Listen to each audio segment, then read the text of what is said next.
Okay, so the question is, why do people pursue rewards that don't produce this resonance? They don't have a value hierarchy. So Pleasure Island, it's a good example. Those kids that were brought there were lost. So they didn't have anywhere to go, they didn't have an identity. So they default to local pleasure. And that's better than none. Although the problem with local pleasure, well, as the narrative made clear, is that you better look out if you're impulsive, because it's going to kick back on you hard. And the reason is, you're only considering the immediate time frame. And the problem is that things propagate across all the time frames. And so just because something works really well this second, cocaine for example, doesn't mean that it's a tenable solution to the class of all problems. So usually, often, people pursue local pleasure because that's the best they can imagine, it's the best they've been taught, they don't see another alternative.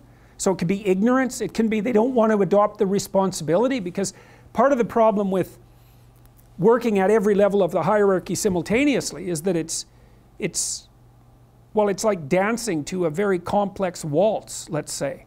You have to be paying attention to a very large number of things simultaneously and doing things right. It requires responsibility. And so, you know,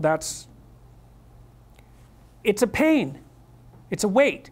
Part of the reason people drink alcohol is to get rid of their responsibility. I mean, that's, you know, you hear people drink because they have problems. It's like, yeah, no. Some people drink because they're anxious, and alcoholics drink because they're in withdrawal. But young people drink because they're sick and tired of being responsible, because it's annoying. It's like, so I'll drink enough, I won't care about the medium to long-term consequences, because alcohol, that's exactly what alcohol does. It doesn't make you ignorant of the medium to long-term consequences, but it makes you not care about them. And partly it's because it dampens anxiety. So it dampens anxiety, it leaves your positive emotion circuits intact, so then you can go out there and do stupid fun things, and that's like, that's a party really. Let's go do stupid fun things. That's a party. But the medium to long-term consequences are, it's risky.